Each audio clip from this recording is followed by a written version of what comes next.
go. KTM 1190 Adventure. I booked the 1190 Adventure R, but they didn't bring it along. They ended up selling their demo model. The R has slightly taller suspension, narrower tank.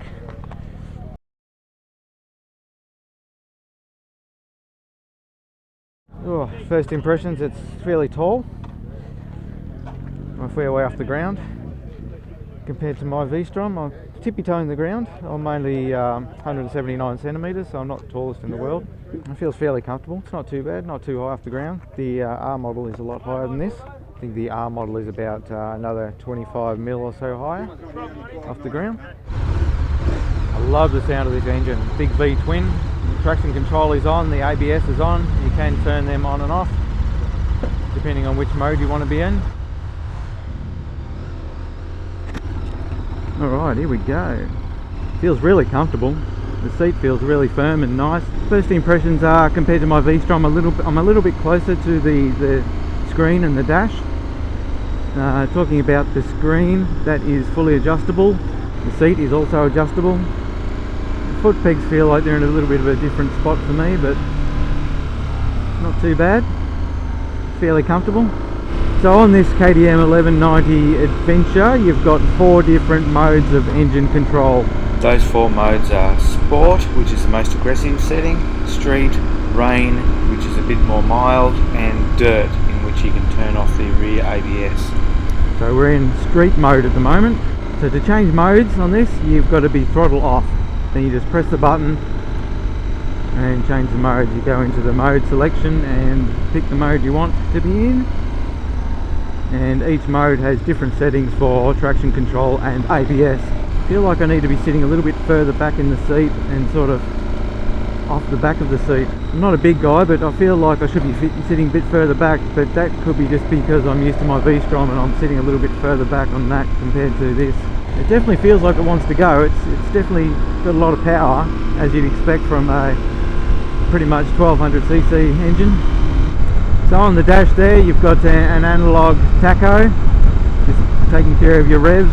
You're at 4,000 revs at the moment.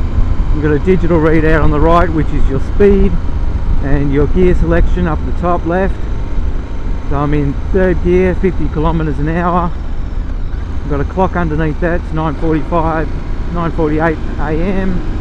Got fuel gauge, the fuel is full, and the temperature gauge is about halfway. The brakes are pretty responsive, as you'd expect from the big Brembo brakes up the front. So we're just about to go out into the main road now, and then we'll get up to top speed and see what it feels like. We'll give it a bit of an accelerate, twist the wrist out of this corner here, and see how we go. Try and keep up if you can, because we're going to get split up. Yep. Just toggling through the modes there at the moment. You got trip 1, trip 2, general info. It's got air temperature 19 degrees Celsius, a date. Okay, here we go. We're out.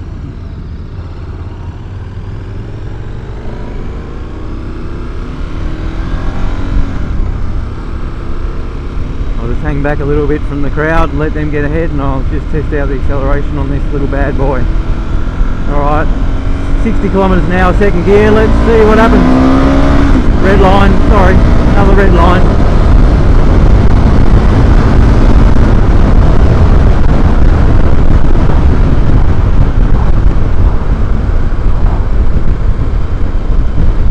Tell you what, I'm pretty happy about that. That gets up and boogies quite nicely. Certainly got a lot more grunt than my 650cc V-Strom, that's for sure. Not quite as powerful as the 1290 KTM Super Duke that I rode last year, but that's to be expected. Probably a little bit more power than you'd need off-road, but certainly for on-road and touring and everything, this has got plenty of power. The indicators feel a little bit weird turning them on compared to what I'm used to. Downshifts really easily. Feels a lot more manoeuvrable than my V-Strom. A lot lighter. Similar sort of weight to my V-Strom, but it feels lighter. It feels more nimble. I'm doing about 90 kilometers an hour at the moment in 5th gear, and the revs are at 4,000, just a touch above 4,000. So if I go up to 6th, in top gear now, sitting on the speed limit of around about 100 kilometers an hour, and I'm just a touch under 4,000 revs, probably about 3,700. Just went down to 90 kilometers an hour in top gear, and it just seemed to bog down a little bit, but being that V-twin, it's just got a bit of torque there, so I just wrapped it on the throttle a bit and it just picked up acceleration quite easily. I'm feeling a little bit more wind noise than I normally would on my V-Strom. I don't know if it's just the setting that this screen is on at the moment, whether it just needs to be pointed up a little bit higher. The wind just seems to be going straight into my helmet and just buffeting it pretty badly. Just on these sort of roads, anything under 100 kilometers an hour, it feels like it needs to be in 5th gear rather than 6th. Tends to bog down a little bit in 6th gear. Like, it still picks up okay because it's got plenty of torque there, but it just wasn't quite as smooth.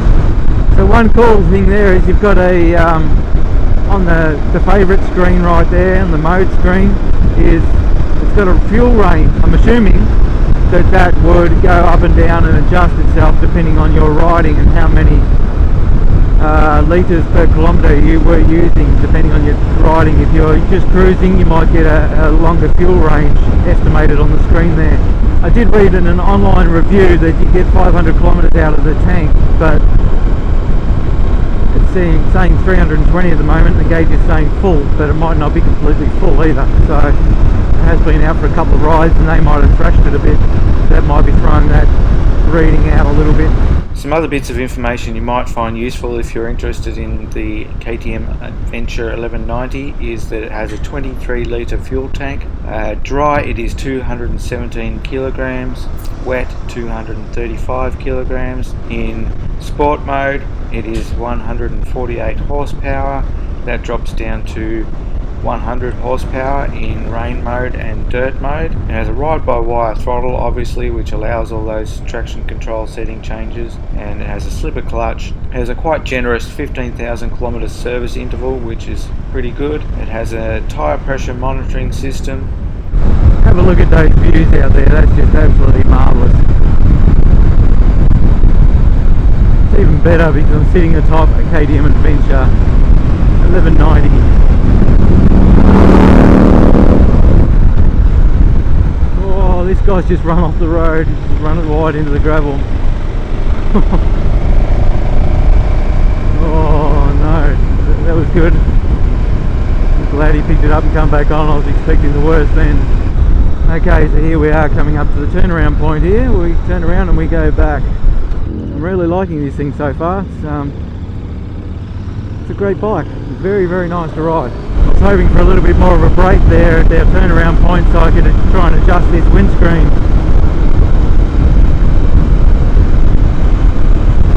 Oh yeah! Woo! I like this.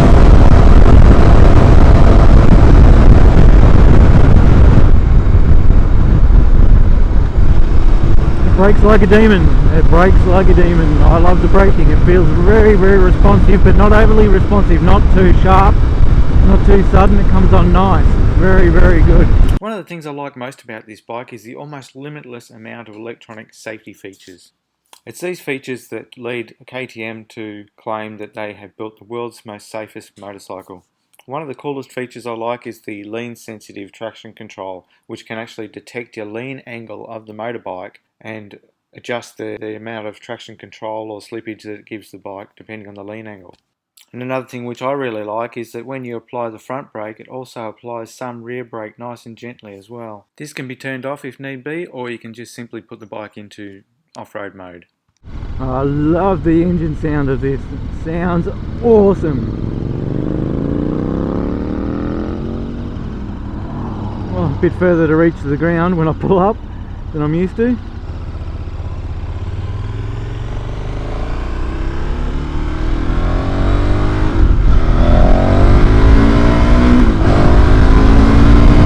First impressions are that it gets a huge tick of approval from me. I like it. It's very responsive, very comfortable to ride. It's got heaps and heaps of power, more power than you need on the road really. Definitely more power than you need on the dirt. This option here, the Adventure version, is probably more a road touring version, and probably more suited to road touring with a little bit of off-road. You wouldn't want to take it off-road all the time. If you're going to do that, you'd probably go for the R model. So what other features have we got there? We've got a 12-volt adapter up there that comes standard, so you can charge all your devices. You've got plenty of room in the screen here for more GPS mounts and everything to go in. You've got a little compartment up there you can stash your goodies in, whatever you want to put in there, bits and pieces, some tools, who knows.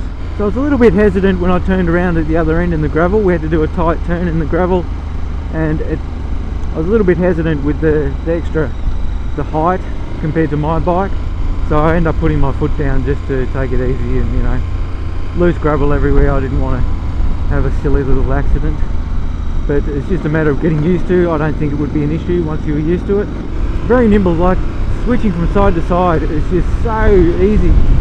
It feels really light, feels really nimble, even though the weight is over 200 kilograms. So I'll put all the weight and dimensions and everything up on the screen right now. You can check them out. All the stats, all the engine specifications, all the rest of it, all the gear that you want to know, everything that you need to know, all the little details that I can't remember. First gear, wrap on the throttle a little bit, it's a bit jerky.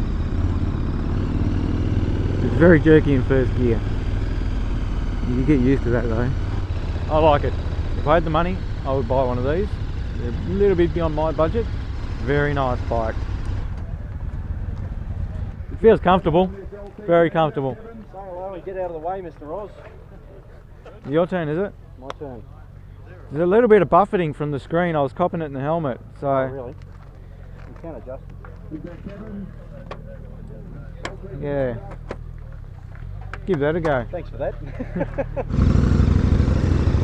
There goes Mr. Cods.